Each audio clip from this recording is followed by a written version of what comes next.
नमस्कार, मैं रवीश कुमार। क्या 10 मार्च को नंदीग्राम से लौटते वक्त ममता बनर्जी पर हमला हुआ? हमले की खबर आते ही ममता पर हुए हमले को या उन्हें लगी चोट को ड्रामा बताने की जल्दी में खुद को सहिष्णु और संवेदनशील बताने वाले लोग तेजी से फिसलने लगे। किसी को चोट लगी हो उसे ड्रामा बताने से पहले बीजेपी और कांग्रेस के नेताओं ने इंतजार करना भी ठीक नहीं समझा। आज तृणमूल कांग्रेस ने ममता बनर्जी की एक तस्वीर जारी की है। ममता बनर्जी कोलकाता के सेठ सुखलाल करनानी मेमोरियल हॉस्पिटल में भर्ती हैं।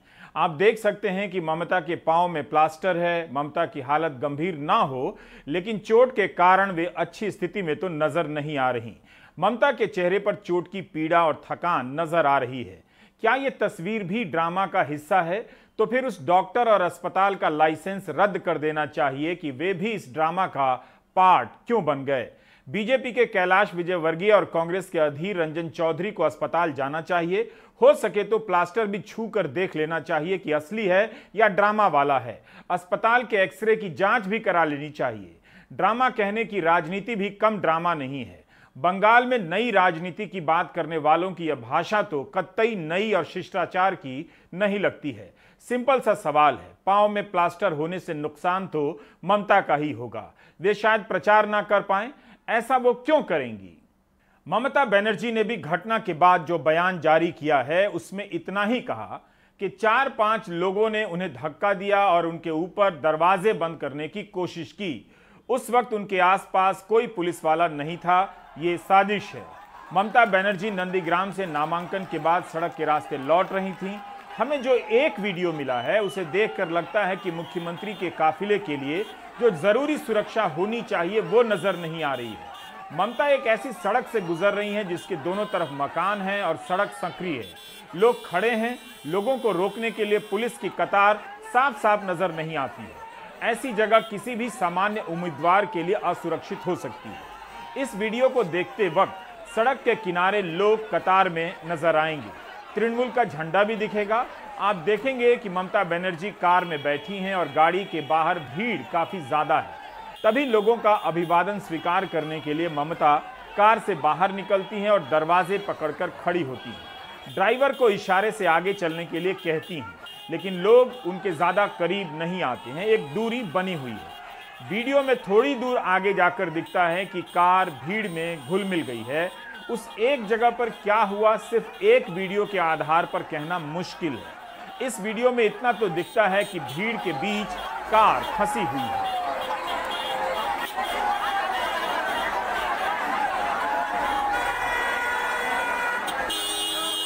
बेहतर होता कई एंगल से वीडियो उपलब्ध होते, कम से कम उस जगह के जहां पर ममता की कार भीड़ से घिरी नजर आ रही है। अगर पर्याप्त सुरक्षा व्यवस्था होती तो वह भीड़ को कार के इतना करीब नहीं आने देती, लेकिन चुनाव के समय ऐसा हो भी जाता है। ममता ने इतना ही कहा कि 4-5 लोगों ने धक्का दिया और दरवाजे को दे मारा, उन्हें चोट लगी, साजिश लगती है। ममता ने किसी दल का नाम नहीं लिया। ये कहा कि आसपास में पुलिस मौजूद नहीं थी।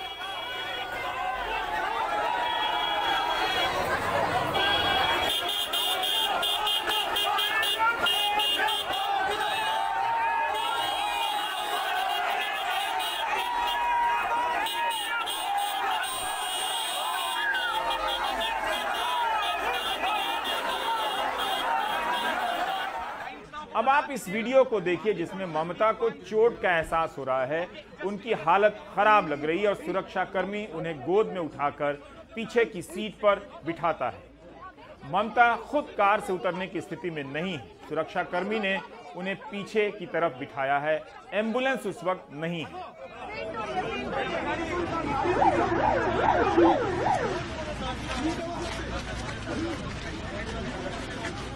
ममता को चोट लगी है। मुमकिन है भीड़ से अनायास धक्का लगा या कार किसी चीज से टकरा गई हो, या उपलब्ध वीडियो से साफ साफ पता नहीं चलता। आमतौर पर किसी वीआईपी की सभा के वक्त कई लोग वीडियो बना रहे होते हैं, लेकिन यह सवाल तो फिर भी है कि सुरक्षा व्यवस्था वहां कैसी थी? भीड़ कैसे इतनी नजदीक पहुंची? पुलिस सुरक्षा की कतार क्यों नहीं नजर आ रही है, या थी तो क्या कर रही थी? क्या अंधेरे का लाभ उठाकर किसी ने ममता को धक्का दिया या धक्का मुक्की हो गई? 66 साल की ममता बनर्जी को चोट लगने की खबर आते ही कांग्रेस के अधीर रंजन चौधरी और बंगाल बीजेपी के अध्यक्ष अर्जुन सिंह इसे ड्रामा बताने लगे। अधीर रंजन चौधरी कहते हैं कि ममता चुनाव के पहले सहानुभूति बटोरने का प्रयास कर रही हैं। नंदीग्राम की हालत को देखकर यह ड्रामा प्लान किया है। अधीर रंजन का कहना है कि वे मुख्यमंत्री ही नहीं, पुलिस मंत्री भी हैं। क्या आप मान लेंगे कि वहां कोई पुलिस नहीं होगी? ये सियासी पखंडी करने में माहिर है और चुनाव के पहले जब उन्हें यह महसूस हो रही है कि नंदीग्राम में उनके लिए मुश्किलें बढ़ रहे हैं, बंगाल के ममता बनर्जी से ममता बनर्जी नहीं है, बंगाल के मुख्यमंत्री भी है और पुलिस मंत्री भी है। लेकिन तज्जुब की बात यह होती है कि जब उन पे हमला होती है उस समय कोई पुलिस वाले वहां आजू बाजू में नहीं रहते। तो इसे आम लोग को सामने और ज्यादा क्या बोलना चाहिए कि बंगाल के पुलिस मंत्री के साथ पुलिस नहीं है, ये किसी को यकीन में आएगा। कांग्रेस सांसद अधीर रंजन चौधरी को मालूम है कि चुनाव के समय आचार संहिता लागू होती है तो मंत्रालय ममता के अधीन नहीं होगा। इस घटना के एक दिन पहले चुनाव आयोग ने बंगाल पुलिस के महानिदेशक को बदल दिया। बीजेपी ने हिंसा को लेकर चिंता जताई थी। पी नीरज नयन को नए महानिदेशक के तौर पर नियुक्त किया गया है। चुनाव आयोग ने राज्य के मुख्य सचिव से ममता बनर्जी की घटना पर शुक्रवार तक रिपोर्ट मांगी है। ममता बनर्जी को Z+ सुरक्षा है। आचार संहिता के समय पुलिस प्रमुख को आचार संहिता का ख्याल करते हुए अपने निर्देशों का पालन करना होता है। इस तरह से इस वक्त बंगाल के पुलिस प्रमुख वो नहीं है जिन्हें ममता ने तैनात किया है। कांग्रेस के साथ साथ बीजेपी को भी लगा कि यह ड्रामा है।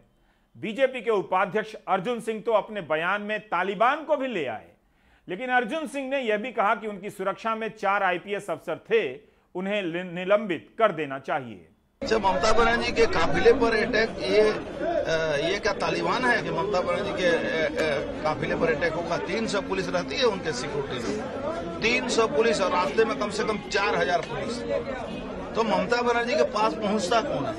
उनकी सिक्योरिटी।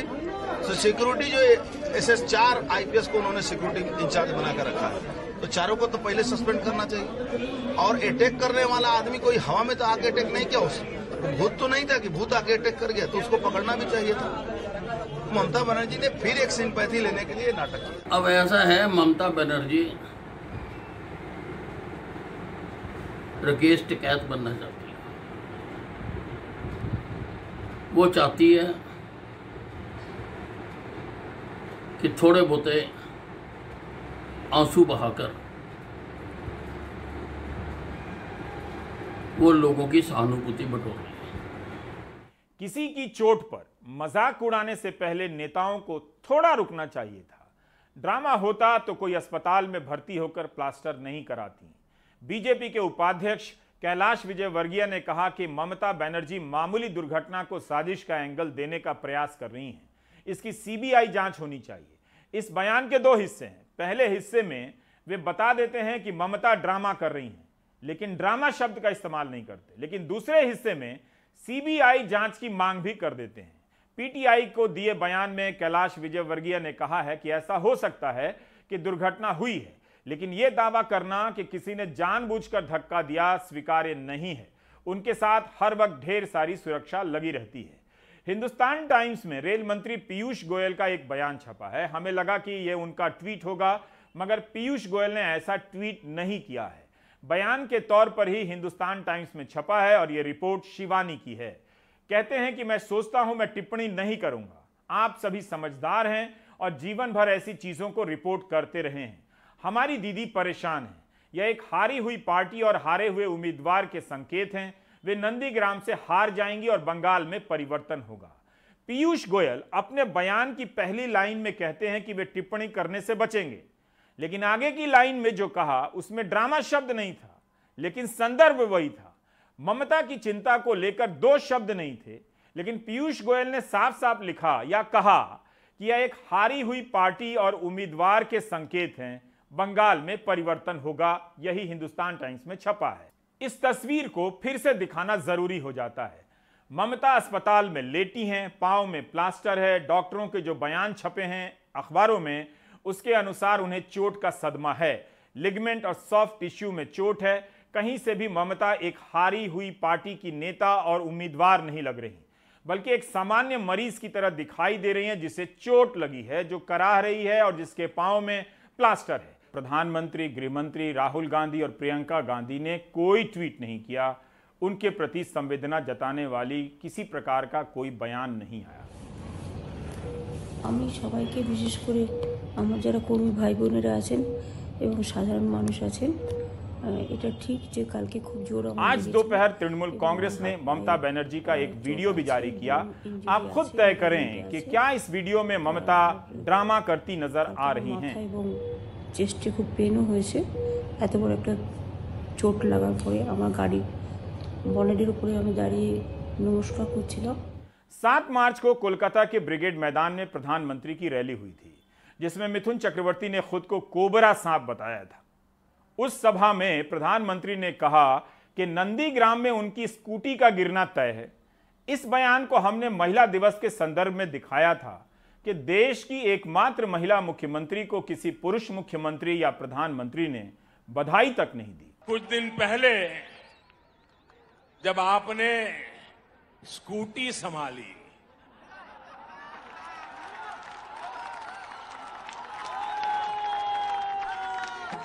तो सब लोग प्रार्थना करते थे आप सकुशल रहे, आपको चोट न लग जाए। अच्छा हुआ आप गिरी नहीं तो जिस राज्य में वो स्कूटी बनी है उस राज्य को ही अपना दुश्मन बना लेती। अगर स्कूटी साउथ में बनी होती तो साउथ को दुश्मन बना लेती, अगर स्कूटी नॉर्थ में बनी होती तो नॉर्थ को दुश्मन बना लेती। अच्छा हुआ आप ठीक है, तब आप गिरी नहीं। जब आपकी स्कूटी भवानीपुर जाने के बाद बदल नंदीग्राम की तरफ मुड़ गई,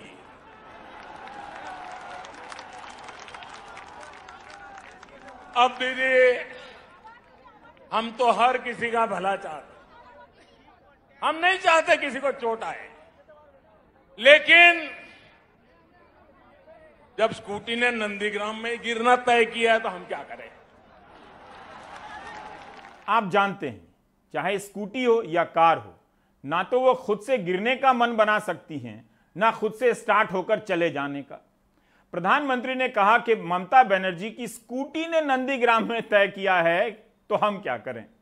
आप जानते हैं कि स्कूटी अपने से तय नहीं कर सकती, लेकिन स्कूटी के गिरने का रूपक भी राजनीतिक शिष्टाचार के अनुकूल नहीं है। चलाने वाले की गलती से स्कूटी गिर सकती है, लेकिन स्कूटी ने गिरना तय किया है, यह बात विज्ञान सम्मत भी नहीं है। ममता बनर्जी ने 2019 में प्रधानमंत्री को मिट्टी का लड्डू खिलाने की भाषा तो बोली थी। यह बयान भी स्कूटी के गिरने वाले बयान जैसा ही था। भाषा विचित्र संयोग पैदा करती है, इस बात का आप हमेशा ध्यान रखें। ऐसा भी नहीं था कि सारे नेता ममता की चोट को ड्रामा ही बता रहे थे। कांग्रेस के ही मनीष तिवारी, अभिजीत मुखर्जी उनकी खैरियत की चिंता भी कर रहे थे, जल्दी ठीक होने की शुभकामनाएं दे रहे थे। दिल्ली के मुख्यमंत्री अरविंद केजरीवाल ने भी चिंता जाहिर की और घटना की निंदा की। ओडिशा के मुख्यमंत्री नवीन पटनायक का बयान आया कि ममता बनर्जी के अस्पताल में भर्ती होने को लेकर चिंतित हूं, उनके जल्दी ठीक होने को लेकर प्रार्थना करता हूं। यूपी के पूर्व मुख्यमंत्री अखिलेश यादव और बिहार के पूर्व उप मुख्यमंत्री तेजस्वी यादव ने बयान जारी कर ममता को चोट लगने के मामले की जांच की मांग की, घटना की निंदा की। तेजस्वी ने अपने ट्वीट में कहा कि पश्चिम बंगाल की पुलिस चुनाव आयोग के नियंत्रण में है, जो बीजेपी से निर्देशित है। देश को पता है कि जिन लोगों को लोकतंत्र में यकीन नहीं है, वो अपनी हताशा को छिपाने के लिए किसी भी स्तर पर जा सकते हैं। जो भी इस हमले के पीछे है, उसे छोड़ा नहीं जाना चाहिए। बंगाल में जो किया गया है वो बहुत दुर्भाग्यपूर्ण है। एक सिटिंग चीफ मिनिस्टर हैं, रेस्पेक्टेड चीफ मिनिस्टर हैं, उनके साथ में इस तरह से उन पर हमला करवाना, ये भारतीय जनता पार्टी की बौखलाहट है और ये इनका चरित्र भी है। इसी तरह के हमले करके ये आगे बढ़ना चाहते हैं। ये मेरे घर में घुस गए थे, ये दिल्ली जल बोर्ड के दफ्तर में तोड़फोड़ करके आए हैं। तो ये तोड़फोड़ करना, मार पिटाई करना लोगों की हत्याएं कराना, ये इनका चरित्र में है। ये भारतीय जनता पार्टी या भारतीय झूठ पार्टी, अब क्या बोले उस पर क्या यकीन करें। एक महिला मुख्यमंत्री है, कई दिनों सालों से वो मुख्यमंत्री रही, तो अगर ऐसी कुछ हादसा हो गई तो ये जरूरी है कि इलेक्शन कमीशन जांच करवाए, और सिर्फ जांच नहीं भैया, इसका जवाब और रिजल्ट भी निकले और जानकारी भी हो आम जनता को। पहले से तो इतने कम महिला हैं राजनीति में, और है सो एक दो पे सारा बल चला के सरकार अगर ऐसे काम करेगी तो अफसोस की बात है। कांग्रेस नेता रेणुका चौधरी जांच की मांग कर रही हैं, ममता को लगी चोट को लेकर सहानुभूति जता रही हैं, लेकिन अधीर रंजन चौधरी ने अपने बयान की लाइन नहीं बदली। उनकी शुरुआती प्रतिक्रिया आप देख चुके हैं, और अस्पताल की तस्वीर आ जाने के बाद का भी बयान सुनिए जो उन्होंने हिमांशु शेखर से कहा है। कहे जा रहा है कि ये साजिश है, कहे जा रहा है कि उनके ऊपर हमला है, उनको खत्म करने की कोई साजिश भी किया गया है। मेरा सवाल ये है, ममता बनर्जी कोई छोटे मोटे आदमी तो नहीं है, एक बंगाल के मुख्यमंत्री है, तो हम चाहते हैं कि इतना देर क्यों कर रहे हैं। कम से कम बंगाल के सीआईडी तो है, बंगाल में तो पुलिस के सीआईडी होते हैं, इन्वेस्टिगेशन डिपार्टमेंट है, लोकल पुलिस भी है, स्पेशल इन्वेस्टिगेशन टीम भी है, सीबीआई है, और खासकर मुख्यमंत्री जैसे एक बड़ा हस्ती, उनके ऊपर इस तरह की हमला हो तो आतंकवाद के साथ इसका कोई जुड़ा हुआ संपर्क हो सकते हैं, तो इसके लिए एनआईए को भी बुलाया जा सकता है। कुछ तो कीजिए, दूध और पानी में फर्क हमें मालूम हो। एक तरफ कांग्रेस बीजेपी के नेता कहते हैं ममता चोट लगने का नाटक कर रही हैं, लेकिन दूसरी तरफ उन्हीं पार्टियों के नेता चोट लगने की घटना को लेकर संजीदगी भी जाहिर कर रहे हैं, जांच की मांग कर रहे हैं। इन सब के बीच बंगाल के राज्यपाल जगदीप धनखड़ ने अस्पताल का दौरा किया और ममता का हाल जाना। अस्पताल से सभी बातों का ख्याल रखने को कहा और मुख्य सचिव और स्वास्थ्य सचिव से रिपोर्ट मांगी। टेलीग्राफ अखबार की रिपोर्ट में लिखा है कि मुख्यमंत्री जब अस्पताल पहुंची तो बहुत तेज दर्द से करा रही थीं। उनके बाएं पैर की हड्डी में दरार आई है। यही बात हमारी सहयोगी मोनिदीपा बनर्जी ने भी 10 मार्च को अपनी रिपोर्ट में कही थी। ममता बनर्जी के लिए 6 सदस्यों की एक टीम बनाई गई है, यानी मेडिकल बोर्ड का गठन किया गया है। जो 4 चीज उन्होंने कहा साफ साफ वो है, 4-5 लोग उन पर हमला किया, जो गाड़ी का दरवाज़ा है उसको उन पर धक्का मार के बंद कर दिया। उनका ये कहना था कि ये साजिश था, इंटेंशनली किया गया, और साथ में वहाँ पे उस इलाके में उस समय कोई लोकल पुलिस नहीं था, ना एसपी ना कोई लोकल पुलिस। अब ये कहने के बाद आप लोगों को पता है कि उन्हें तुरंत कोलकाता ले आया गया, अस्पताल में भर्ती किया गया। उनके एंकल में चोट लगी है, उनके कमर में चोट लगी है, शोल्डर पे, चेस्ट पे अब्रेजन्स हैं, और डॉक्टर्स ने आज दोपहर को कहा कि उनका एक फ्रंटल इलाके में एक दर्द हो रहा है सर में, उसको लेके भी वो चिंतित है। इस घटना के बाद, उसके बाद भी कुछ नाटकीय डेवलपमेंट। तृणमूल का कहना है कि एक थ्योरी चल रहा है कि ममता बनर्जी जब आधा दरवाज़ा खोल के गाड़ी में जा रही थी लोगों को नमस्कार करते करते, तब कुछ रास्ते में कुछ पिलर्स थे जो आके एक्सीडेंटली गाड़ी के दरवाजे पे लगे, और ये पिलर्स का फोर्स के कारण दरवाज़ा दब गया, ममता बनर्जी दब गई। लेकिन आज तृणमूल के जो नेता हैं उन्होंने खुलासा किया, सभी मीडिया को बुला के ममता बनर्जी का गाड़ी दिखाया, और उस गाड़ी में उन्होंने दिखाया कि ममता बनर्जी के दरवाजे के वहाँ पे एक भी दाग नहीं है। घटना की खबर आते ही कुछ प्रत्यक्षदर्शी के बयान भी आने लगे कि किसी ने हमला नहीं किया। उनमें से कुछ का बैकग्राउंड भी सोशल मीडिया पर चेक होने लगा कि बयान देने वाला तो भाजपा का समर्थक है, तो क्या उस जगह पर भाजपा के समर्थक भी थे? हम इसके बारे में डिटेल में नहीं जाना चाहते हैं। सोशल मीडिया पर चल रहा है। हमारे सहयोगी सौरभ गुप्ता ने एक प्रत्यक्षदर्शी से बात की है।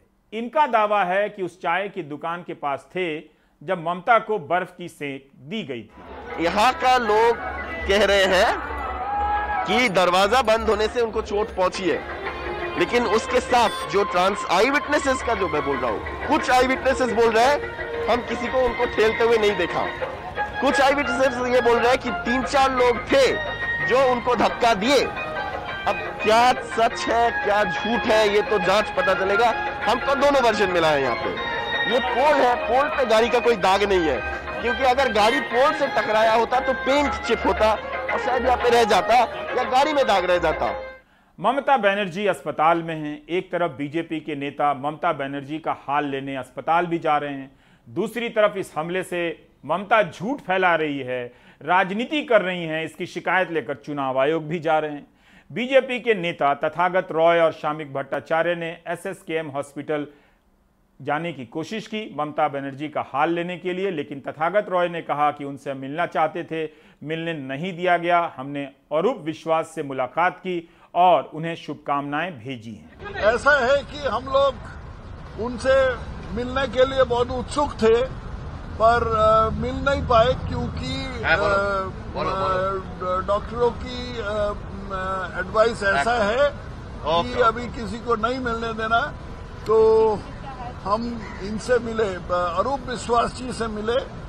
अरूप विश्वास जी को से हमने ये हमारा चिंता जताया और ये भी कहा कि हम लोग चाहते हैं कि जल्दी अच्छा हो जाए। क्या चुनाव आयोग ऐसा आदेश दे सकता है कि तृणमूल के नेता ममता को लगी चोट का मामला ना उठाएं, उसका जिक्र अपने भाषण में ना करें?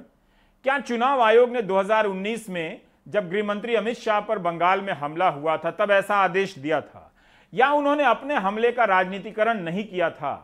बीजेपी नेता कैलाश विजयवर्गीय ने मांग की है कि चुनाव आयोग घटना के समय का वीडियो सबको दिखाए। नहीं, मुझे लगता है कि चुनाव आयोग को चाहिए कि उनके द्वारा उम्मीदवार के पीछे चल रहे वीडियो में ऐसा क्या आया है उसको सार्वजनिक करना चाहिए। जनता को पता लग जाएगा कि उसमें कौन है। और एक आश्चर्य की बात है कि ममता जी के साथ इतना पुलिस का लवाजमा चलता है और 4 लोग आए और घटना करके चले गए, तो बहुत दुख की बात है। पर मैं उनके लंबी आयु की कामना करता हूँ, जल्दी स्वस्थ होने की कामना करता हूँ। तो सीबीआई जांच के लिए आप मांग कर रहे थे, आज प्रोटेस्ट भी किया जा रहा है पूरे पश्चिम बंगाल में इस घटना को लेकर। हाँ, मतलब वो राजनीति कर रहे हैं। हम चाहते हैं इन चीज़ों पर राजनीति नहीं होना चाहिए और चुनाव आयोग को जल्दी से खुलासा करना चाहिए। बीजेपी ने चुनाव आयोग से कहा है कि सुरक्षा बल और तैनात किए जाए। बंगाल में 8 चरणों में चुनाव हो रहा है। अगर आयोग ने सुरक्षा कारणों से ऐसा किया 8 चरणों के चुनाव का, तब फिर उसके सामने मांग करने की जरूरत नहीं होनी चाहिए कि सुरक्षा बढ़ाई जाए। क्या पहले चरण के चुनाव के लिए सुरक्षा पर्याप्त नहीं? कैलाश विजयवर्गीय यह तो नहीं कहते हैं, मगर अधिक सुरक्षा की मांग जरूर करते हैं। क्या बीजेपी वाकई इस पर राजनीति नहीं कर रही है? क्या वाकई बीजेपी अपने नेताओं के साथ हुए हमले का राजनीति नहीं किया करती थी? 2019 में बंगाल में ही अमित शाह पर हमला हुआ, अभी बताया, क्या राजनीति नहीं हुई? इसका जिक्र क्या अमित शाह और बीजेपी ने सभी सभाओं में नहीं किया था? बिल्कुल किया था। पिछले साल दिसंबर में बीजेपी के राष्ट्रीय अध्यक्ष जेपी नड्डा के काफिले पर हमला हुआ, तब ममता बनर्जी ने कहा था कि नड्डा नाटक कर रहे हैं। ममता बनर्जी ने अपने बयान में कहा था कि मैंने प्रशासन से जांच के आदेश दिए हैं, लेकिन यह हमला नाटक था, लोगों को दिखाने के लिए कि उन पर हमले हो रहे हैं। इतनी जल्दी वीडियो कैसे बन जाता है और वायरल भी हो जाता है? उनके काफिले में 50 कारें थीं, उसके पीछे 30 कारें थीं। ऐसा कैसे हो सकता है कि आखिरी कार पर पत्थर गिरता है और वीडियो बन जाता है? मैं इसे चुनौती देती हूं। बीजेपी नेता के साथ चल रहे केंद्रीय पुलिस बल के लोग क्या कर रहे थे? ममता ने कहा कि सिराकोल में ऐसी कोई घटना नहीं हुई थी। दिसंबर में जेपी नड्डा के काफिले पर हुए हमले को लेकर केंद्रीय गृह मंत्री अमित शाह ने जांच के आदेश दिए। दिसंबर से आधा मार्च आ गया है। जांच से क्या निकला वही बता सकते हैं। उस वक्त की खबरें आप देख सकते हैं। गृह मंत्री अमित शाह ने बंगाल प्रशासन से 12 घंटे के भीतर रिपोर्ट भी मांगी थी। इस बीच ट्विटर पर ममता बनर्जी को लगी चोट को लेकर ट्रेंड होने लगा।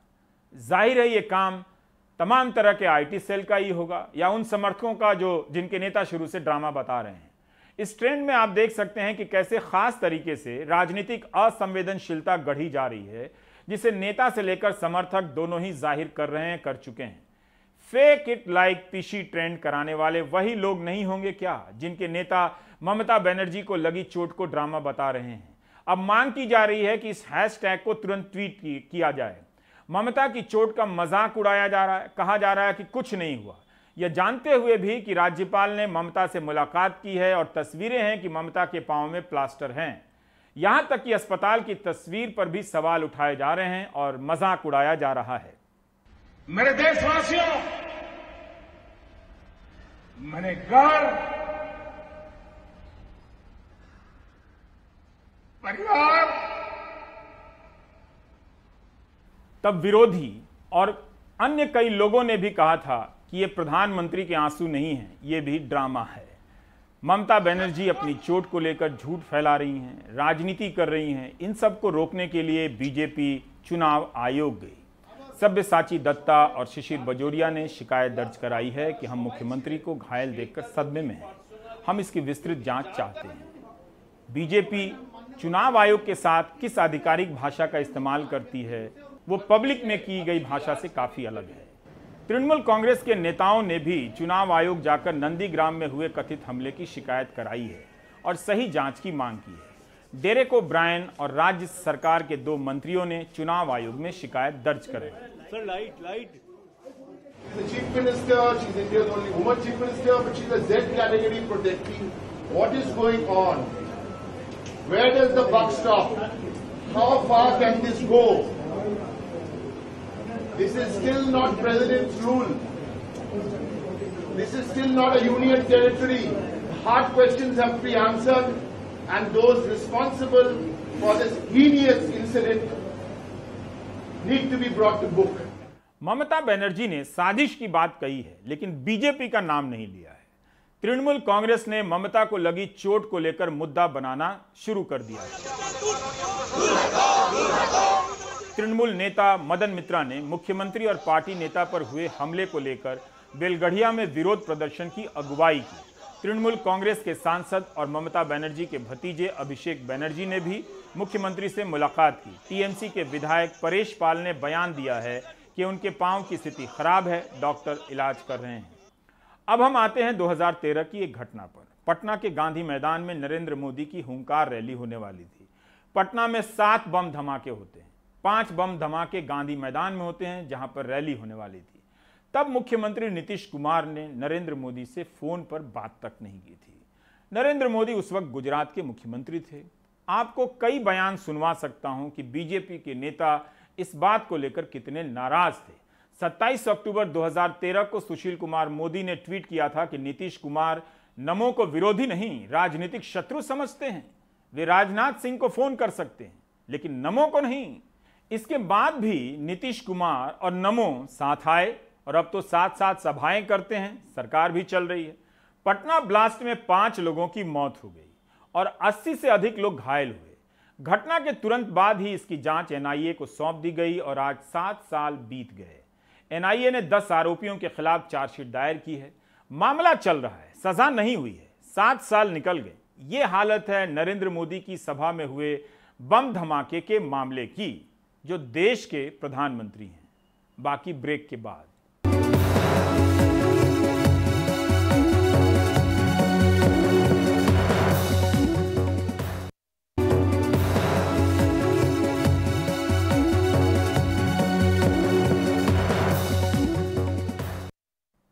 यह रिपोर्ट राजनेताओं के लिए है। राजनीति में जो लोग नेता की तारीफ में गा बजाकर उनके करीब जाते हैं, वे दूर जाने पर उसी नेता के खिलाफ किसी और सुर में गाने बजाने लगते हैं। इस रिपोर्ट को देखकर प्रधानमंत्री भी अपनी हंसी नहीं रोक सकते। हरियाणा के रॉकी मित्तल तो प्रधानमंत्री की तारीफ में गाते गाते उनसे मिल भी आए, फोटो खिंचा ली और हरियाणा के पब्लिसिटी डायरेक्टर बन गए। इस फरवरी में हटा दिए गए तो मुख्यमंत्री खट्टर के खिलाफ गाने लगे। अपने YouTube चैनल में अभी भी मोदी भक्त स्टार प्रचारक लिखते हैं। सेफ रहने के लिए रॉकी मित्तल का गाना खट्टर साहब को ठीक नहीं लगा, क्योंकि उनके राज के खिलाफ है। उनके राज में डायरेक्टर बने तो अब उनके ही राज में रॉकी साहब जेल में हैं। तब भी जेल में हैं जब उन्होंने ममता का आतंक नाम से गाना लिखा है ना कमाल की कहानी। ममता का आतंक गा रहे हैं और जेल खट्टर राज में जा रहे हैं। पुलिस हिरासत में ये हैं हरियाणा के पूर्व पब्लिसिटी चेयरमैन जय भगवान उर्फ रॉकी मित्तल। 6 साल पहले एक जज विवेक नसीर पर उनकी गाड़ी से नीली बत्ती उतारकर उनके मुंह पर दे मारने के आरोप में वो अब पकड़े गए हैं। नई धाराएं हैं 332, 353 और 333। ये सुनने में कंप्लेंट दी गई थी वो तो उस टाइम ये कहते भाई मैं शादी में से आ रहा था ड्यूटी। हाँ, शादी से उसमें स्टेटमेंट में उसने शादी लिख रखी थी, लेकिन वो ड्यूटी पे जा रहे थे, जहाँ ड्यूटी पे रहे थे ना। तो सर कोर्ट में कितने दिन का रिमांड मांगा? ये 12 तक का रिमांड है, 12 को पेश करेंगे। ये जो 32 थी ना वो साथ ले गए थे वो रिकवर करने के लिए, और जो अन्य आरोपी थे इसके साथ उनका पता लगाना है, और जहाँ पे चोट मारी थी उसकी निशानदेही करवानी है। रॉकी मित्तल मुख्यमंत्री मनोहर लाल खट्टर पर गिरफ्तारी का आरोप लगाते हुए कहते हैं कि भ्रष्टाचार के खिलाफ बोलने पर उन्हें सजा मिली है। गुंडागर्दी का काम है ये, खट्टर के खिलाफ बोलने का एक सजा दे रहे हैं ये लोग। एक गुंडागर्दी है, इससे ज्यादा कुछ नहीं है। गुंडागर्दी से मैं डरने वाला नहीं हूँ। खट्टर साहब जो मर्जी करने से गोली चलवा दे, खट्टर साहब की नीतियों के खिलाफ लड़ता रहूंगा मरते दम तक, जो मर्जी कर लेंगे। साल 2014 के चुनाव प्रचार में रॉकी मित्तल राहुल गांधी के खिलाफ और प्रधानमंत्री नरेंद्र मोदी की तारीफ में गाते थे। फिर प्रधानमंत्री से मिले और सत्ता में हिस्सेदारी भी मिली। पिछले साल से ही मुख्यमंत्री खट्टर के खिलाफ गाने जारी कर रहे थे, जैसे मोदी जी तेरे नाम पे खट्टर के चेले लूट रहे, मोदी जी तेरे नाम पे खट्टर के चेले लूट रहे, किसान गरीब और छोटे व्यापारी का खून ये चूस रहे, या खट्टर को हटा दो योगी जैसा सीएम बना दो, सीएम खट्टर को हटा दो योगी जैसा सीएम बना दो। फिर पिछले महीने गाना जारी किया, हरियाणा बचा लो मोदी जी खट्टर के बस का काम नहीं। पिछले ही महीने रॉकी को पब्लिसिटी चेयरमैन के पद से हटा दिया गया। हरियाणा बचा लो मोदी जी खट्टर के बस का काम नहीं। जैसे जैसे रॉकी मित्तल के सुर बदलते गए, कानूनी प्रक्रिया तेज भी हुई और वहीं जाकर पुलिस ने उन्हें गिरफ्तार भी किया और कोर्ट से 3 दिन के पुलिस रिमांड पर भी ले लिया। ऐसे में सवाल ये उठता है कि कैसे एक जज पर हमला करने वाला आरोपी 6 साल तक सत्ता की गोद में बैठ के गुनगुनाता रहा। हालांकि इससे पहले भी हरियाणा सरकार की आलोचना करने वालों को खामियाजा भुगतना पड़ा है। कैथल से सुनील रवीश के साथ चंडीगढ़ से मोहम्मद गजाली, NDTV इंडिया।